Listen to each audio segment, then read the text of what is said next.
Warren Buffett said, if you don't learn how to make money while you sleep, you're going to work until the day that you die. Passive income is the key to finding financial success. And there's a way you can earn passive income from your cryptocurrencies. Everybody's been asking me to dig in deeper, and I'm going to do that for you today. I'm going to break this down into two main ways that you can earn passive income on your crypto. And today we're going to cover one of them. We're going to talk about crypto-backed loans. There's a lot more to it than you may realize. It can be quite dangerous. So make sure you stay tuned.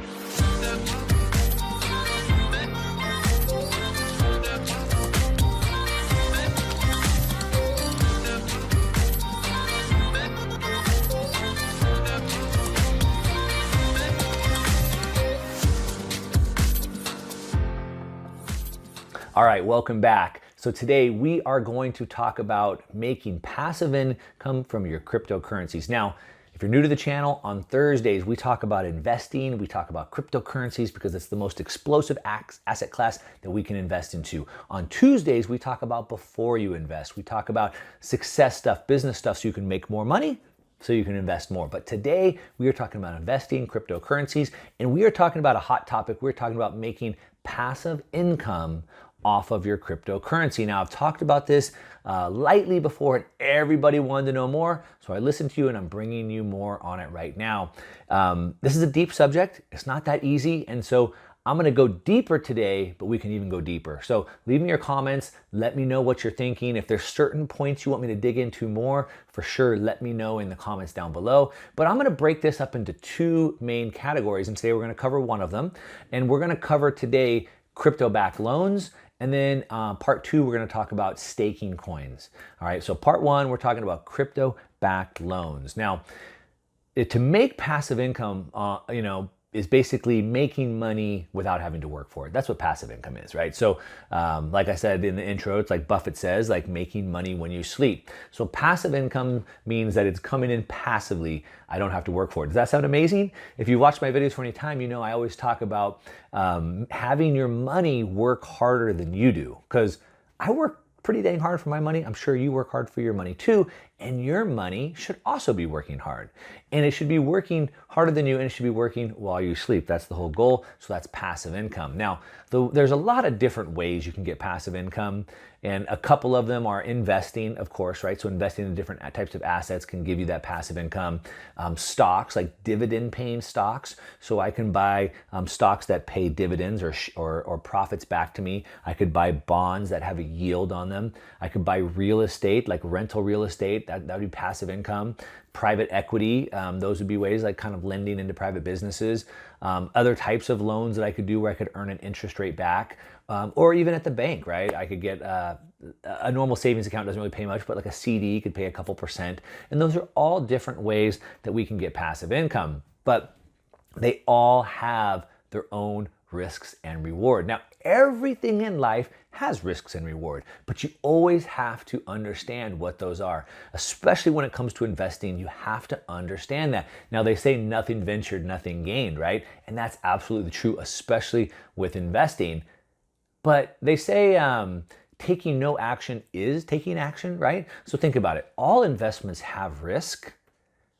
You always have to determine if the reward is going to be worth the risk, but also doing nothing has its own risk. So what I mean by that is if I make this investment, there's risk. I could lose that investment. If I do nothing, there's also risk. And I'll get into what that risk is in a second, but let's talk about what types of investment risks we have. So for example, I put my money into something, whether that's a stock, a cryptocurrency or whatever, and let's say the price drops. So I bought Tesla stock or Amazon stock and the price dropped, or I bought Bitcoin at 8,000 and now it's at 6,000, right? So that's one type of investment risk. And we have problems with liquid and illiquid markets. So sometimes we might find ourselves stuck in an investment where we can't even get out of it. And so that we might see that more in like private equity type deals where we've invested money, or maybe I made a private loan, but it's not liquid. I can't even get out of it. So now, instead of just my price dropping, I could lose everything because I can't get out. Now, if the price drops of Bitcoin from 8 to 6, I just sell at 6 and I took a little haircut. But if I'm in an illiquid investment like a private loan or private equity, I could be losing everything. Now, The thing that you have to focus on when you're doing one of these types of loans, when you're assessing the risk, is what we call counterparty risk. So there's another party that's involved, a counterparty, counter to you. And so we need to analyze what that counterparty risk is. And so like I said, it's another party, and typically they're going to introduce risk, and those risks could be different things. Typically, it's going to be risk of default. So again, on a private loan, if I've loaned money to somebody, I'm risking them defaulting. What if they don't pay me back, right? Now, if I have money in a bank, they have FDIC insurance. So if I have my money in the bank and the bank fails, I know there's somebody behind that's guaranteeing that loan, and that's good. But if I put money in the markets, like I said, with stock, like Tesla or Amazon stock, nobody's guaranteeing that. If I put money in Bitcoin and it drops, nobody is guaranteeing that. Now, if I put money in the banks, it's guaranteed, sure, but I'm gonna make 0.08%. So I'm not really making anything. So yeah, it's guaranteed, but there really is no guarantee, right? Versus if I put money into Bitcoin, it could go up 100% this year, but there's also no one to guarantee it. And so you have to understand that the return that you earn should be proportionate to the risk that you're taking, all right? That's how investing works. You need to be compensated for the risk that you're taking. With the banks, there's almost no risk, so you're not earning anything. If you want a little bit more yield, you take a little bit more risk. And like I said, so the returns are always going to be based on that risk. So cash, for example, that's cash not in the bank. That's just cash that I keep at my house. There's no risk, right? There's no risk. I keep it in my house. Now, someone could steal it, I guess, but there's no risk there. However, there's no return. Now, if I put it into the bank, I'll get a little bit return. Like I said, 0.08 or whatever, a little bit of a return. But there's also still no risk because it's FDIC insured. Now, there's a little bit more risk. For some reason, the bank could decide they don't want me to get my money. There could be something where they shut down temporarily and I don't have access to those funds. We've seen in other countries where banks have actually taken customers' deposits. So there is some risk there, but it's very, very minimal. And so you're earning a very, very minimal return. If we move up a little bit, we have treasuries. So we can buy treasuries, short-term treasuries, and we can get about 2.5% on those. Those are backed by the United States government. And so those are pretty safe. And I'm making a little bit better return. I can go to bonds. So bonds are basically buying debt, right? It's kind of like a loan. And I can buy bonds, and they have bonds that are rated. And junk bonds are kind of the lowest grade, so I'm taking the most risk. And I could make 6 to 10% on my money for buying junk bonds. Now, on a startup, if someone is going to start a company, that's even more risky. I mean, 9 out of 10 businesses fail, right? So on a startup business, especially there's no collateral there, I might get 20 to 25% on my money. I might even get equity in the business because I need to earn a bigger return for the risk that I'm taking. Now, just real quick, going back to the cash analysis though, cash has no risk because I hold my cash, right? But actually there is risk because we have inflation. So that cash, that $1,000 today is not $1,000 next year. Through inflation, they're stealing the value of your money away. So the risk of not investing your money is that you're losing value. We know you're going to lose. The Fed tells you 2 to 3% a year. It's at least 5% a year, if not higher. So you're going to lose 5% just holding it. So there's risk there as well. So just understand what all those means. Now, let's get into the passive income part because that's what you guys came for, right? Give me some thumbs up if you guys are ready to hear the passive income part. Sorry to make you wait so long. So I wanted to frame that up just so you know what we're talking about. So crypto lending is basically a way that we can earn that passive income we're talking about. Now, when I do USD lending, which is basically what I'm doing when I give that money to my bank, or if I put that into a CD, or if I put that into a treasury, I'm basically loaning USD. And to loan USD, I'm gonna earn a lower rate. But if I loan crypto, I can earn a much higher rate. Now, why would I wanna do that? Now, as a hodler, right? I'm buying Bitcoin, Ethereum, whatever you're buying, Litecoin, it doesn't matter, right? And I'm buying that, and I believe it's going to be worth a lot more in the future. I believe today it's worth, whatever, $8,000 today, and in the future it's going to be worth $50,000. So I want to hold it until that happens. But at the same time, I have money that's locked up there, so I could loan it to somebody, and I could make 6%. I could make 8% on my money. That's the upside. What's the downside? Well, the downside is I'm loaning it to somebody. So what are they doing with it? Now I've introduced counterparty risk. Also, the value of Bitcoin could drop. So I bought it at 8,000, I loaned it to them, but what if the value of Bitcoin drops, right? And whoever's borrowing it now, can they pay it back?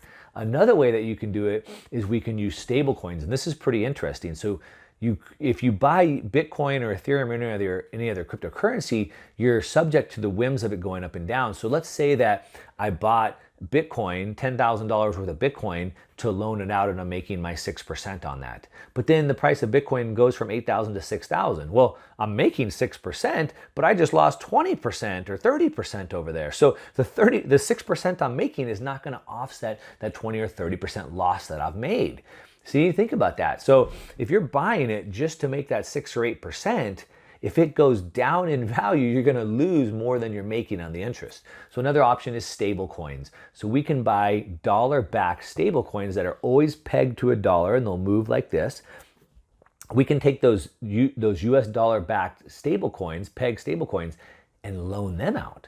And we can make 6 to 8% on those. Now that sounds pretty good, right? Because now if I put $10,000 in stable coins, I can make 6 to 8% on my 10,000, and I know it's always going to remain at 10,000. So I have less volatility in the price, but I still have counterparty risk because they have my money, right? So they're just different types of risks. I'm trying to explain these to you. Hopefully I'm not confusing you.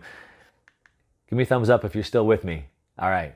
So let's talk about the two different types of crypto lending, all right? And this is where it starts to get really important, because this is really where you start to look at your risk. So we have two different types. We have custodial and we have non-custodial. So right now we're going to talk about custodial. So custodial means that they have custody. They're holding my coins for me. That means I have to give them my coins and they hold them. And that's where that counterparty risk comes in, right? Because now what happens if they go out of business? What happens if they make bad decisions? What happens if they don't pay me back? So that's custodial. And so the players in this space are Celsius, BlockFi, Nexo, Salt, and there's so many others. Now, I'm giving you a whole list of names because I want you to do your own research on these. Each one of them are a little bit different, and I'm not vouching for any of these, but these are some of the players in the custodial space. Now, if you want me to dig in deeper into each of these platforms and let you know what I think about them, leave it in the comments down below. Let me know so I can plan my next bit of content. But right now, just know that these are the players in the custodial space. They'll hold my money. But then we also have non-custodial. All right. So non-custodial means that I hold my tokens, or I hold my private keys for them. And these are protocols. So this is like a decentralized protocol that works automatically, autonomously, versus a company that's controlling them. And those are Dharma, Compound, Maker, ETH Lend, etc. And there's a bunch of others. And those are protocols, and those allow me to hold my own money. Now, they both have pros and cons, so let's look into that a little bit. So here's what we want to watch for. What we want to look at the risk, like I talked about. We also want to look at the collateral, because if I'm loaning it to them and they're paying me interest, how are they paying me the interest? Because they're loaning it out, obviously, right? Well, who are they loaning it to? What type of collateral do they have? How much is it collateralized? Those are the things that I want to know. Most people say that loans are over collateralized, meaning I have to put up 150% of the amount I want to borrow. So if I want to borrow 50,000, I have to put up 100,000. So most of them are like that, but you want to make sure that whichever one you're going into is over collateralized, so at least it's protected there. But you need to pay attention to the specifics, because you need to make sure, is your specific loan collateralized? Is it legally owed to you as a lender, or is it loaned to the company? So if I loan to the company and the company loans it out collateralized, does that mean my loan is collateralized, or does that just mean the company is collateralized? You see, it's a big difference. I want to make sure I'm going to get my money back. And so you need to pay attention to the fine points. Now, your rights as a lender, you need to understand, do you have rights? Is my loan guaranteed?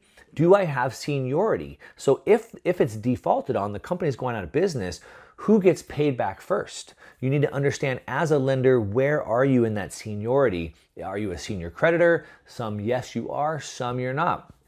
And you need to understand if you have specific legal rights, if you have legal rights to the collateral. And like I said, each company is different. And so you need to dig into each one of these. Again, if you want me to dig in deeper, let me know. If any of you guys are interested in helping me do some research, send me a message. Send me a message, info@marketdisruptors.io. Drop me a message in the comments below. I'd love some additional help with researching this stuff if you guys want to work with me directly. I always talk about adding more value. If you want to help add more value, send me a comment, send me a message down below. Now, here's how we're going to evaluate these things, right? I've kind of given you that criteria, but we want to kind of think about it like any other startup, because you need to evaluate what your risk and reward is, right? So think about it like a startup or a company.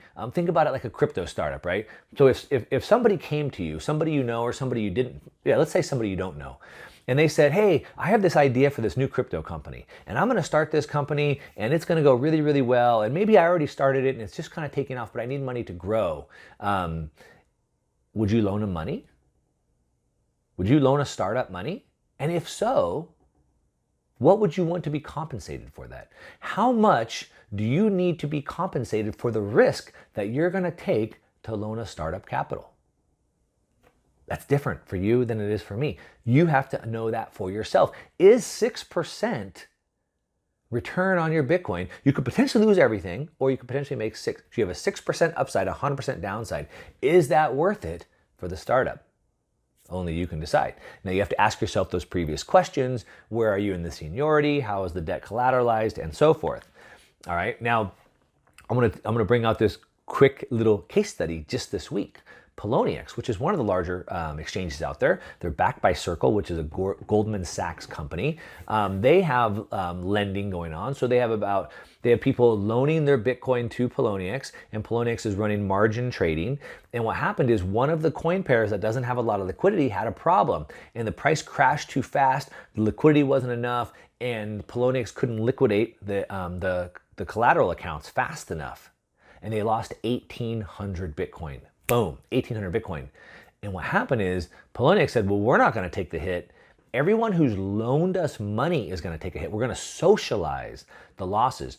And so everyone who's now loaning us money is going to take a 16% hit across the board. Think about that. Now, Poloniex is supposedly going to try and recover some of those losses, and we'll see if that happens. But these people are loaning their Bitcoin to Poloniex, hoping to make whatever, 6 or 8%, but now they just lost 16%. All right, so those are the risks that can happen. It happened to Poloniex. They're a big, reputable company. So that's on a custodial thing. Now let's talk about a non-custodial. This is where I'm more interested. All right, so non-custodial means that I hold my keys. I hold my coins. Nobody has access to that, right? So now there's no counterparty. There's no counterparty risk. I don't have to worry about somebody defaulting. So instead of that, but what I do have now is I have protocol risk. A protocol is like a program, right? It's automatically running. And so now I have to trust that that program, that protocol is going to work properly. So instead of a counterparty risk, now I have a protocol risk. And there's other liquidation risks that could happen, like I just talked about in this Poloniex case. Maybe the protocol doesn't work properly, it doesn't liquidate the collateral fast enough, the market dropped too fast, and they couldn't get out of the position. So there are some things like that. If they can't get out of the positions fast enough and they can't liquidate the account fast enough, then maybe that whatever they do get isn't enough to pay me back. So there are risks there. However, you're trusting a protocol instead of trusting a company.